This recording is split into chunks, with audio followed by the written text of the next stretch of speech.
തിര എന്തുകൊണ്ട് പൊട്ടി? മലർവാടി ആർട്സ് ക്ലബ്ബ്, തട്ടത്ത് മറയത്ത് എന്നീ ഹിറ്റ് സിനിമകൾക്ക് ശേഷം 2013 വിനീത് ശ്രീനിവാസന്റെ സംവിധാനത്തിൽ പുറത്തിറങ്ങിയ ചിത്രമായിരുന്നു തിര.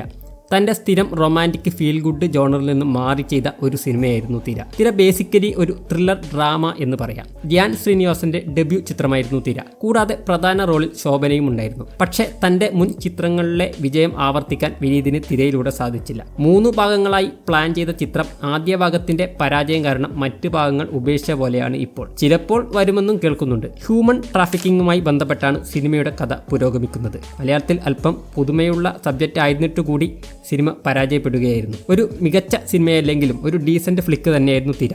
എന്നിട്ടും എന്തുകൊണ്ട് തിര പരാജയപ്പെട്ടു? എല്ലാവർക്കും അറിയാം, തൻ്റെ ആദ്യ 2 ചിത്രങ്ങൾ കൊണ്ട് തന്നെ ആസ് എ ഡയറക്ടർ എന്ന നിലയിൽ നല്ലൊരു ഫാൻ ബേസ് ഉണ്ടാക്കിയ ആളാണ് വിനീത് ശ്രീനിവാസൻ. ആളുടെ സിനിമയ്ക്ക് സ്ഥിരം പ്രേക്ഷകരുമുണ്ട്. പക്ഷേ അവർ വിനീത് ശ്രീനിവാസനിൽ നിന്ന് പ്രതീക്ഷിക്കുന്നത് ഒരു ഫീൽ ഗുഡ് ചിത്രമായിരുന്നു എന്നതും അത് തിരയിൽ നിന്ന് കിട്ടിയില്ല എന്നതും ഒരു കാരണമാണ്. തിരയുടെ FDFS കണ്ട ഒരാൾ എന്ന നിലയിൽ എനിക്ക് ആ കാര്യം ഉറപ്പിച്ച് പറയാൻ കഴിയും.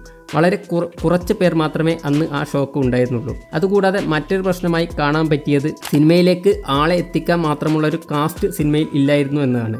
ധ്യാൻ്റെ ഡെബ്യൂ മൂവിയായിരുന്നു. ശോഭനയായിരുന്നെങ്കിൽ ആ ടൈമിൽ സിനിമയിൽ അത്ര ആക്റ്റീവും അല്ലായിരുന്നു. കൂടാതെ സപ്പോർട്ടിംഗ് കാസ്റ്റായി ഉണ്ടായിരുന്നവർ അധികവും പരിചയമുള്ള മുഖങ്ങളുമല്ലായിരുന്നു. ഇങ്ങനെയൊക്കെ ആണെങ്കിലും സിനിമകൾ വിജയിച്ച ചരിത്രമുണ്ട്. പക്ഷെ തിരയുടെ തിരക്കഥയിലും മേക്കിങ്ങിലും ചില പാളിച്ചകൾ പറ്റി എന്നതാണ് യാഥാർത്ഥ്യം. രാകേഷ് മണ്ടോടിയുടെ തിരക്കഥ പ്രേക്ഷകർക്കൊരു പൂർണ്ണ തൃപ്തി തരുന്നതിൽ പരാജയപ്പെട്ടു. സാധാരണ ത്രില്ലർ സിനിമകളിൽ പതിയെ തുടങ്ങി പിന്നീട് കഥാഗതി മുറുകി വരുന്നത് പോലെയാണ് തിരക്കഥയുടെ സ്ട്രക്ചർ ഉണ്ടാവുക. എന്നാൽ തിരയിൽ തുടക്കത്തിൽ തന്നെ ഉദ്യോഗത്തിൻ്റെ മുൾമിനയിൽ സിനിമ എത്തുന്നുണ്ട്.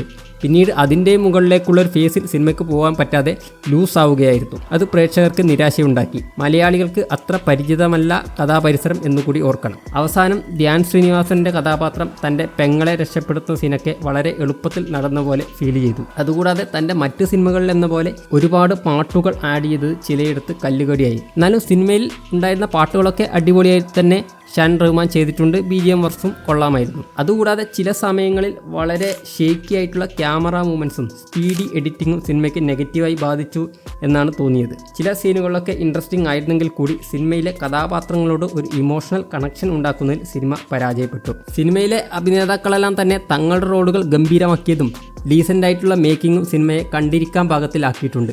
ഒരുപാട് പേർ ഇപ്പോഴും തിര 2 വേണ്ടി വെയിറ്റിങ്ങിലാണ്. അത് ചിലപ്പോൾ സംഭവിച്ചേക്കാം. ഒരുപക്ഷെ ഈ കാലത്താണ് തിര ഇറങ്ങിയിരുന്നെങ്കിൽ ഇതിനേക്കാളും ഡീസൻ്റ് ആയിട്ടുള്ള റിസൾട്ട് കിട്ടുമായിരുന്നു. തിരയുടെ പരാജയം വിനീത് തൻ്റെ സ്ഥിരം ശൈലിയിൽ നിന്ന് മാറി സിനിമകൾ എടുക്കാതിരിക്കാനും ഒരു കാരണമായി. സിനിമയെക്കുറിച്ചുള്ള നിങ്ങളുടെ അഭിപ്രായം രേഖപ്പെടുത്തുക.